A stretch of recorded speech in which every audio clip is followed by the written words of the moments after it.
सुप्रभात प्यारे बच्चों। और बच्चों आप लोग कैसे हैं?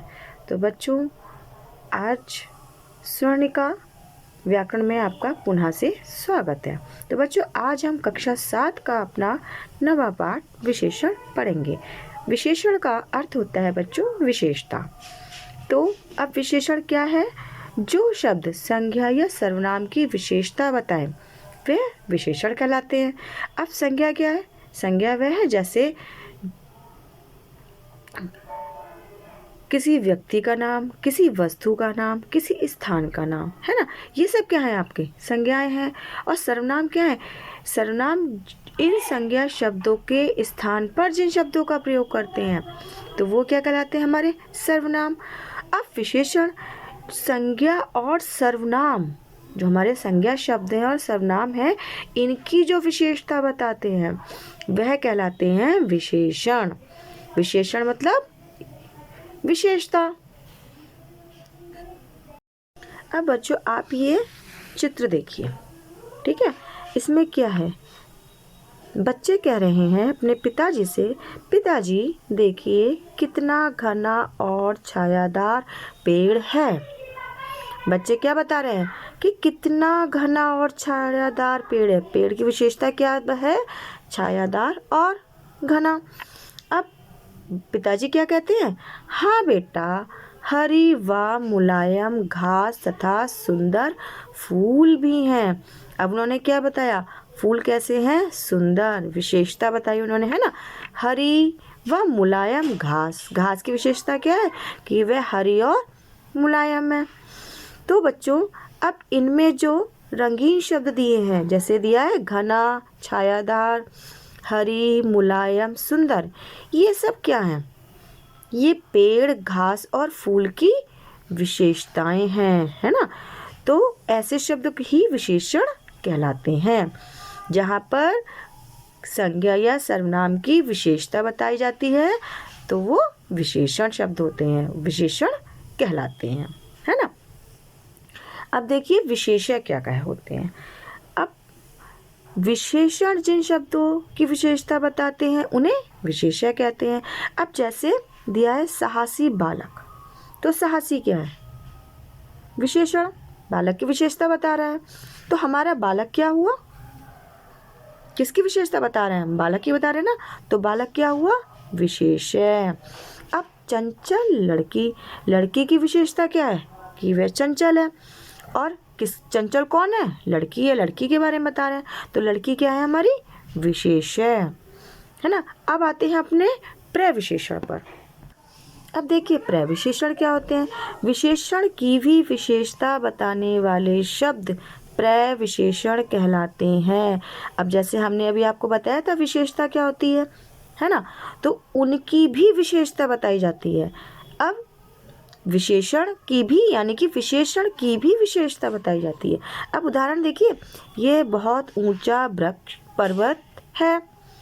तो फिर से देखिए, यह बहुत ऊंचा पर्वत है। तो पर्वत की विशेषता क्या है? ऊंचा, है ना। ऊंचा क्या हुआ? हमारा विशेषण हुआ। अब विशेषण की भी विशेषता बताइए कि वह बहुत ऊंचा है। तो हमारा क्या हो गया? ये प्रविशेषण, है ना। दूसरा उदाहरण देखिए बच्चों, मीरा ने अत्यंत सुंदर फ्रॉक पहनी है। तो फ्रॉक की विशेषता क्या है? सुंदर, है ना। तो ये क्या है? विशेषण। अब विशेषण की भी विशेषता बताइए कि कितनी सुंदर, अत्यंत सुंदर फ्रॉक पहनी है, बहुत सुंदर फ्रॉक पहनी है। तो ये क्या है? हमारे प्रविशेषण। विशेषण की भी विशेषता बताने वाले शब्द प्रविशेषण कहलाते हैं। अब आते हैं हम विशेषण के भेद पर। विशेषण के 5 भेद हैं।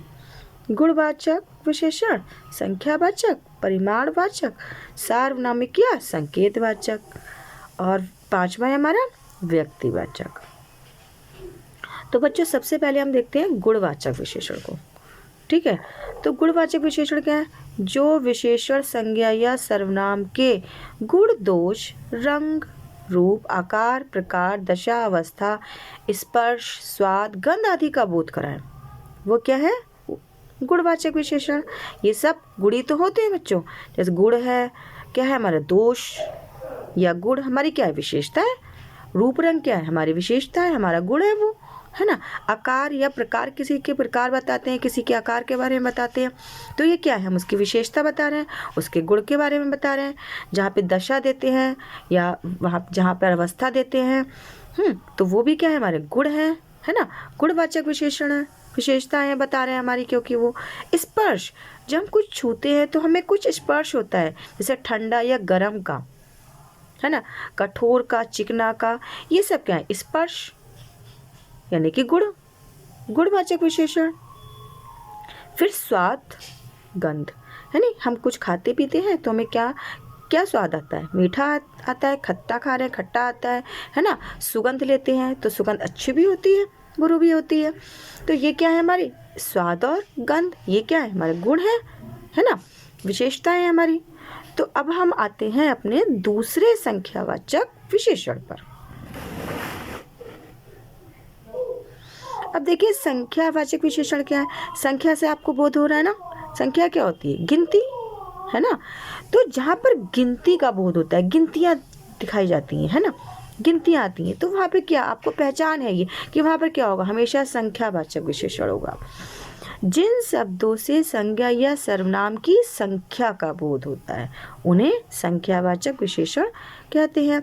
अब संख्यावाचक विशेषण के भी भेद होते हैं। कितने भेद होते हैं, 2 भेद होते हैं।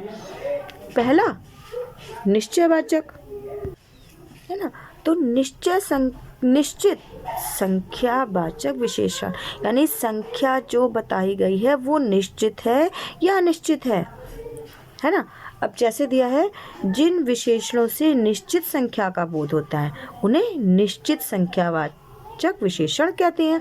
जैसे उदाहरण दिया, एक लड़का बाहर खड़ा है, यहाँ पर क्या दिया है, एक दिया है ना, गिनती दी हुई है ना, संख्या दी है, तो क्या है हमारा निश्चित संख्यावाचक, है ना, कि आपको पता है, निश्चय है कि एक लड़का बाहर खड़ा है, तो क्या हो गया, निश्चित संख्यावाचक।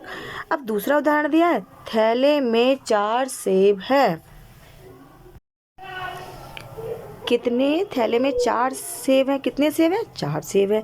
यहाँ पर क्या दिया है, गिनती दी है, तो क्या हो गया हमारा निश्चित संख्यावाचक, यानी कि आपको पता है कि हमारे थैले में कितने सेब हैं, है ना। अब आते हैं अपने अगले दूसरे अनिश्चित संख्यावाचक विशेषण। अनिश्चित यानी कि जहाँ पे आपको ज्ञात नहीं होता, मालूम नहीं होता है ना, कि कितनी संख्या है, तो वहाँ क्या होता है, अनिश्चित संख्या। यहाँ निश्चित आपको पता था कि एक लड़का है और 4 सेब हैं, और यहाँ पे अनिश्चित, यहाँ पे आपको मालूम नहीं है ना। तो जहाँ पर हमें संख्या ज्ञात नहीं होती वहाँ होता है अनिश्चित संख्यावाचक विशेषण। अब देखिए, जिन विशेषणों से अनिश्चित संख्या का बोध होता है उन्हें अनिश्चित संख्यावाचक विशेषण कहते हैं। उदाहरण देखिए, भीड़ में बहुत लोग घायल हुए। अब यहाँ पे ना तो 2 हुए, ना 4 हुए, ना 6 हुए, बहुत लोग घायल हुए, यानी कि आपको पता नहीं है, गिनती नहीं है कि कितने लोग घायल हुए, बहुत लोग घायल हुए, तो क्या है, अनिश्चित संख्यावाचक। अब दूसरा उदाहरण है, सभी छात्राएं जा रही हैं। तो सभी, ना तो 2 जा रही हैं, ना 4 जा रही हैं, ना 6 जा रही हैं, सभी छात्राएं जा रही हैं। आपको गिनती नहीं पता है कितनी छात्राएं जा रही हैं, आपको लोग नहीं पता है कितने लोग घायल हुए, तो यहाँ पे क्या है, अनिश्चित संख्यावाचक विशेषण। अब हम अपने तीसरे विशेषण पर आते हैं, परिमाणवाचक विशेषण, है ना। परिमाण का अर्थ होता है बच्चों मात्रा, किसी भी चीज़ की मात्रा। आप बाजार जाते हैं, सामान खरीदने जाते हैं, या तो आप किस में रहते हैं, किलो में रहते हैं, दर्जन में लेते हैं, लीटर में लेते हैं। मात्रा पता होती है ना आपको कि कितनी हमें चीज़ लानी है, कितने मीटर कपड़ा लेना है, कितने किलो दूध लाना है ना, कितने दर्जन केले लाने हैं। तो ये जो सब चीज़ों की मात्रा है वो क्या है, परिमाणवाचक विशेषण, है ना। अब देखिए, जो विशेषण अपने विशेष्य की मात्रा या परिमाण के विषय में जानकारी देते हैं वे परिमाणवाचक विशेषण कहलाते हैं, है ना। अब इसके भी 2 भेद बताए गए हैं, निश्चित परिमाण विशेषण परिमाणवाचक और अनिश्चित परिमाणवाचक। अब देखते हैं हम सबसे पहले निश्चित परिमाणवाचक विशेषण। अभी आपको हमने ऊपर बताया था ना निश्चित और अनिश्चित क्या होते हैं, तो ऐसे ही इसमें भी होते हैं। तो देखिए निश्चित परिमाणवाचक विशेषण, जो विशेषण विशेष्य की निश्चित मात्रा या परिमाण का बोध कराते हैं वे निश्चय परिमाणवाचक विशेषण कहलाते हैं। जैसे पहला है, यह साड़ी 5 मीटर कपड़े की है। साड़ी कितने मीटर कपड़े की है? 5 मीटर, है ना। मीटर परिमाण और ये क्या है? निश्चित।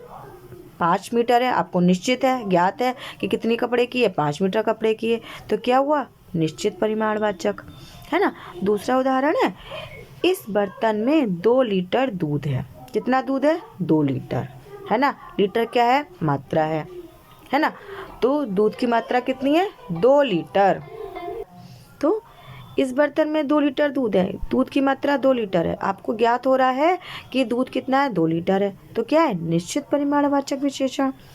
अब हमारा दूसरा आता है अनिश्चित परिमाणवाचक विशेषण, है ना। जो विशेषण विशेष्य की अनिश्चित मात्रा या परिमाण का बोध कराते हैं वे अनिश्चित परिमाणवाचक विशेषण कहलाते हैं। अब इसका उदाहरण देखिए, एक टोकरी में थोड़े फल रखे हैं, है ना। आपको पता नहीं है 2 फल है, 4 है, 6 है, कितने फल हैं आपको नहीं पता है, थोड़े फल रखे हैं। तो क्या है? अनिश्चित। ज्ञात नहीं है आपको कितने फल हैं, तो अनिश्चित वाचक विशेषण हो गया, है ना। अब आता है जितना चाहे उतना भोजन ले लो, जितनी इच्छा हो उतना भोजन ले लो, ना 1 लो ना 2 लो, बहुत सारा भोजन भी ले लो, कम भी, जितनी इच्छा हो उतना ले लो, जितना चाहे उतना भोजन ले लो। तो क्या है? अनिश्चित। निश्चित नहीं है ना इसमें कि कितना लेना है, तो क्या है? अनिश्चित परिमाणवाचक विशेषण। हमारा चौथा विशेषण है सार्वनामिक या संकेतवाचक विशेषण। संकेत का होता है इशारा करना, है ना। तो जब कोई सर्वनाम संज्ञा से पहले आकर विशेषण का काम करे तो उसे सार्वनामिक या संकेतवाचक विशेषण कहते हैं। उदाहरण देखिए बच्चों, पहला है, वह लड़की पढ़ने में तेज है। किस लड़की के बारे में बता रहे हैं? कि वह लड़की, लड़की की तरफ इशारा करा जा रहा है। वह लड़की पढ़ने में तेज है, तो कौन सा है? सार्वनामिक या संकेतवाचक विशेषण। दूसरा है, यह कलम किसकी है। कलम की तरफ इशारा करके पूछा जा रहा है, यह कलम किसकी है, तो कौन सा है ये? सार्वनामिक या संकेतवाचक विशेषण। अब देखिए सर्वनाम व सार्वनामिक विशेषण में अंतर। अब इन दोनों में बच्चों अंतर भी होता है। क्या अंतर होता है वो देखिए, वह पढ़ती है ना, तो वह लड़की पढ़ती है ना। संज्ञा से पहले सर्वनाम आया है, तो संज्ञा के साथ सर्वनाम आया है, तो क्या हो गया? सार्वनामिक विशेषण। ये पुस्तकें हैं, है ना, ये मेरी पुस्तकें हैं, तो यहाँ पे भी संज्ञा से पहले सर्वनाम आ गया, तो क्या हो गया? सार्वनामिक विशेषण। यह वहाँ रख दो, क्या रख दो? अब देखिए, यह टीवी वहाँ रख दो, तो संज्ञा से पहले सर्वनाम आ गया, है ना, तो क्या है ये? सार्वनामिक विशेषण। मतलब पहचान बच्चों ये है कि सार्वनामिक में संज्ञा से पहले जो है सर्वनाम आ जाता है ना। अब देखिए हम परिमाणवाचक और संख्यावाचक विशेषण में अंतर देखते हैं, है ना। अब देखिए परिमाणवाचक आपको बताया था मात्रा, और संख्यावाचक में गिनती। अंतर यही तो होता है। अब देखिए कुछ विशेषण ऐसे भी हैं जो परिमाणवाचक और संख्यावाचक दोनों प्रकार के विशेषणों में प्रयुक्त होते हैं, यानी कि दोनों प्रकार के जो विशेषण है परिमाण और संख्या दोनों में आते हैं, है ना। अब आप उसमें अंतर कैसे ढूंढेंगे? अब जैसे हमारे यहाँ पर है कम, थोड़ा, बहुत, कुछ आदि, ये सब क्या है? हमारे विशेषण, है ना।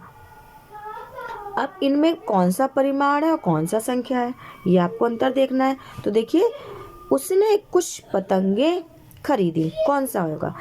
यहाँ पे दिया है कुछ पतंगे। पतंगे किस में होती हैं? गिनती में होती हैं, 1 दर्जन, 2 दर्जन, है ना, 1 2 3 4।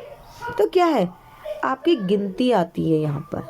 कुछ पतंगे खरीदी, 1 खरीदी, 2 खरीदी, 4, तो क्या है, संख्यावाचक, है ना।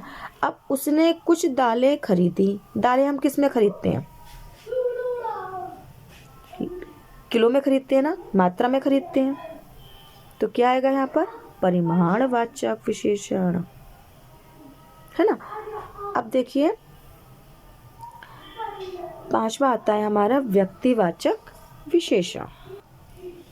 अब व्यक्तिवाचक विशेषण क्या है, जो विशेषण व्यक्तिवाचक संज्ञाओं से बनाए जाते हैं उन्हें व्यक्तिवाचक विशेषण कहते हैं। अब जैसे बनाया गया है, नागपुरी संतरे मीठे होते हैं। कहाँ के हैं, नागपुर के, तो संतरे वहाँ के हैं, तो इसलिए क्या कहला रहे हैं, वो नागपुरी संतरे, है ना, मीठे होते हैं। तो क्या है, व्यक्तिवाचक विशेषण। फिर दूसरा है, बनारसी साड़ी बहुत प्रसिद्ध है। कैसी है, बनारस में पाई जाती है बनारसी साड़ी। बनारस क्या है हमारा, व्यक्तिवाचक संज्ञा। तो अब हमने वहाँ की साड़ी है खरीदी है, वहाँ की साड़ी प्रसिद्ध है, तो क्या है, व्यक्तिवाचक विशेषण। ठीक है।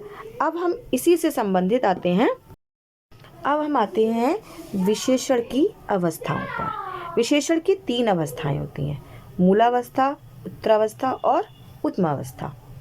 अब मूलावस्था क्या होती है वो देखिए आप।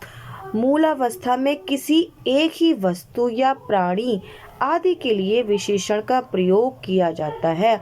उसकी तुलना किसी अन्य से नहीं की जाती है, उसे विशेषण की मूलावस्था कहते हैं। जहाँ पे एक ही संज्ञा होती है ना, एक वस्तु दिया है, एक व्यक्ति दिया है, या फिर एक स्थान दिया है, उसकी विशेषता बताई जा रही है, तो वहाँ क्या है, मूलावस्था। जैसे उदाहरण देखिए, पहला उदाहरण, लड़की सुंदर है। लड़की क्या है, हमारी संज्ञा है ना, एक है लड़की, तो एक लड़की के बारे में बता रहे हैं, लड़की सुंदर है। दूसरा, लड़का होशियार है, एक लड़के के बारे में बताया जा रहा है कि लड़का होशियार है, तो क्या है, हमारी मूलावस्था। अब देखिए दूसरी आती है हमारी उत्तरावस्था।